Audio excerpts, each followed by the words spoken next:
राधे राधे भक्तों, जय श्री कृष्णा। आपका स्वागत है अपने चैनल लड्डू गोपाल में। आप सब कैसे हो? आशा करते हैं आप सब अच्छे होंगे, क्योंकि आप लड्डू गोपाल जी की कृपा है। आज मैं आपको बताऊंगी सत्यनारायण व्रत पूजा सामग्री व विधि।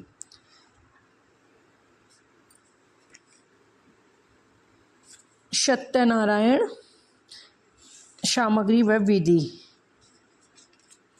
व्रत करने वाला पूर्णिमा एवं संक्रांति के दिन सायकाल के समय स्नान आदि से निवृत्त होकर पूजा स्थान में आसन पर बैठकर श्रद्धापूर्वक श्री गणेश, गौरी, वरुण, विष्णु आदि सभी देवता का ध्यान करके पूजन करे और संकल्प करे कि मैं सत्यनारायण स्वामी का पूजन तथा कथा सदैव श्रवण करूंगा। पुष्प हाथ में लेकर श्री सत्यनारायण जी का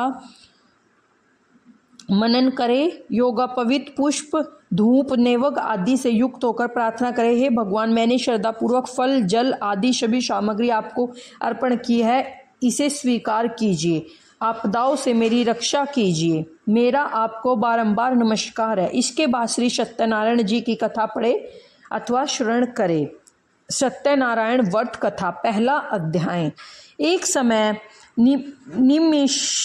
निमिपाषाण तीर्थ में शौनक आदि 88,000 ऋषियों ने श्री सूत जी से पूछा, हे प्रभु, इस घोर कलयुग में वेद विद्या रहित मनुष्य को प्रभु भक्ति किस प्रकार मिलेगी तथा उनका उद्धार कैसे होगा? इसलिए मुनि श्रेष्ठ कोई ऐसा तप व्रत बताइए जिससे थोड़े समय में पुण्य प्राप्त होवे तथा मनवांछित फल मिले। उस कथा को सुनने की हमारी हार्दिक इच्छा है। श्रव शास्त्र ज्ञाता श्री सूत जी बोले, हे विष्णु, मैं पूज्य, आप सबने श्रव प्राणियों के हित की बात पूछी है।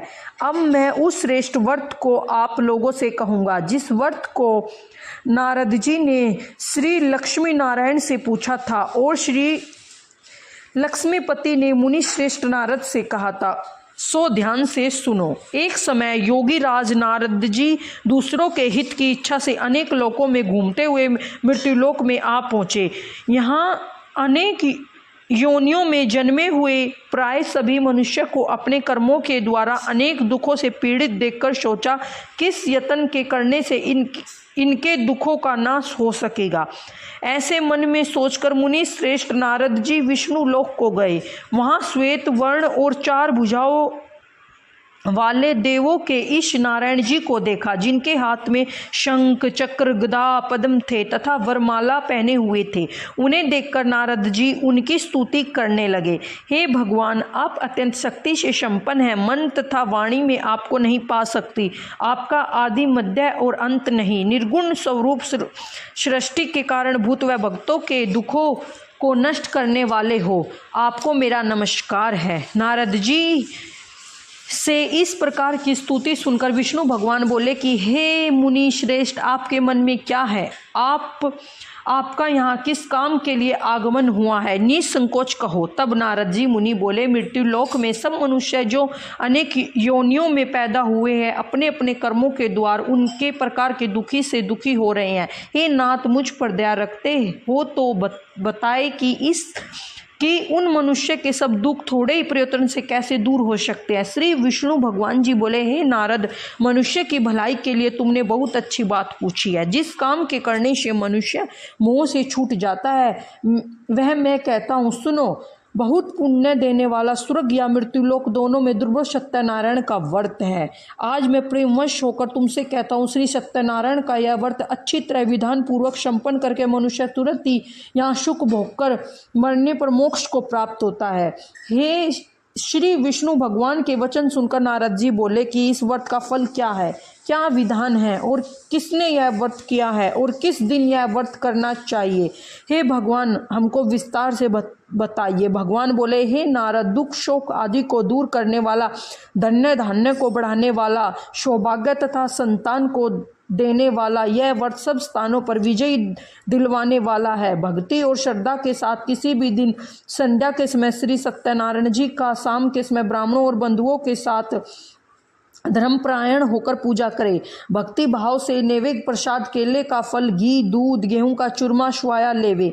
गेहूं के अभाव में साठी का चूर्ण, शंकर तथा गुड़ ले और श्रद्धा भाव से भगवान को अर्पण करे तथा बंधुओं सहित ब्राह्मणों को भोजन करावे। तत्पश्चात स्वयं भोजन करे। अंत में भजन आदि का आचरण कर श्री सत्यनारायण भगवान का स्मरण करता हुआ समय व्यतीत करे। इस तरह व्रत करने पर मनुष्य की सभी इच्छाएं निश्चित पूरी होती है। विशेषकर इस घोर कलयुग में इसे सरल उपाय कोई नहीं है। दूसरा अध्याय।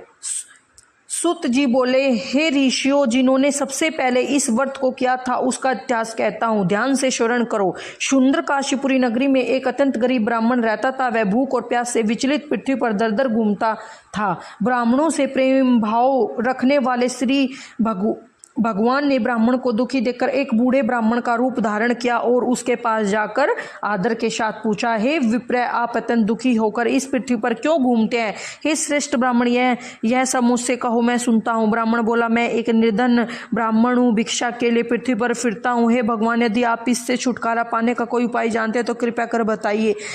वृद्ध ब्राह्मण बोला, घोर कलयुग में श्री सत्यनारायण भगवान मनवांचित फल देने वाले हैं, इसलिए हे ब्राह्मण, तू उनका पूजन कर, जिसके करने से मनुष्य सब दुखों से मुक्त होता है। ब्राह्मणों को व्रत का सारा विधान बतलाकर बूढ़े ब्राह्मण का रूप धारण करने वाला श्री सत्यनारायण भगवान अंतर्ध्यान हो गए, जिससे व्रत को वृद्ध ब्राह्मण ने बतलाया। मैं उसको अवश्य करूंगा। यह निश्चय करने पर उस ब्राह्मण को रात भर नींद नहीं आई। वह सवेरे जल्दी उठकर श्री सत्यनारायण के व्रत का निश्चय कर भिक्षा के लिए चल दिया। इस दिन को भिक्षा में बहुत धन मिला, जिससे बंधुओं के साथ उसने भगवान श्री सत्यनारायण का व्रत किया।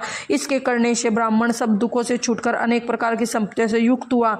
उस समय वह ब्राह्मण हर मास व्रत करने लगा। इस तरह सत्यनारायण भगवान के व्रत को जो शास्त्रीय विधि के अनुसार श्रद्धापूर्वक करेगा, वह पापों से छूटकर मोक्ष को प्राप्त करेगा। आगे जो मनुष्य पृथ्वी पर श्री सत्यनारायण का व्रत करेगा, वह सब दुखों से छूट जाएगा।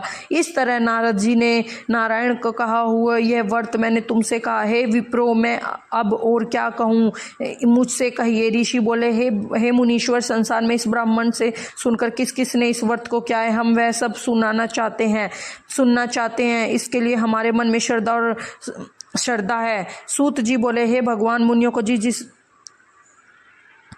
मुनियों ने जिस इस व्रत को क्या है वह सब सुनो।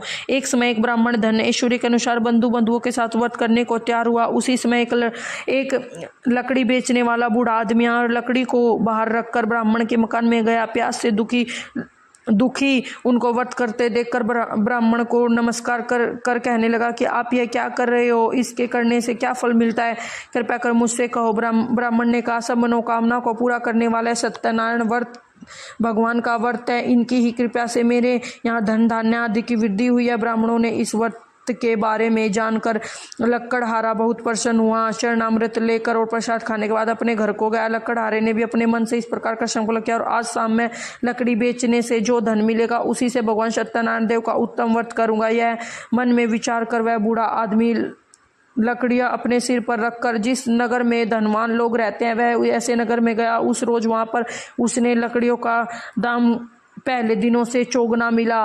तब वह बूढ़ा लकड़हारा दाम ले और प्रसन्न होकर पक्के केले की फली, शंकर जी, घी, दूध, दही और गेहूं का चूर्ण इत्यादि श्री सत्यनारायण भगवान के व्रत की कुल सामग्रियों को लेकर अपने घर आया। फिर उसने अपने बंधुओं को बुलाकर विधि के साथ श्री भगवान जी का पूजन और व्रत किया। इस व्रत के प्रभाव से वह बूढ़ा लकड़हारा धन, पुत्र आदि से युक्त हुआ और संसार के समस्त सुख भोगकर बैकुंठ को चला गया। राधे राधे। आपको मेरी वीडियो पसंद आए तो वीडियो को लाइक, शेयर एंड चैनल को सब्सक्राइब कर देना। इसके सत्यनारायण व्रत कथा के तीसरा अध्याय, चौथा अध्याय और पांचवा अध्याय अगली वीडियो में सुनाऊंगी। राधे राधे। जय श्री कृष्णा। आप और आपके पूरे परिवार पर लड्डू गोपाल जी, श्री कृष्णा, सत्यनारायण भगवान जी की कृपा सदा बनी रहे। राधे राधे। जय श्री कृष्णा।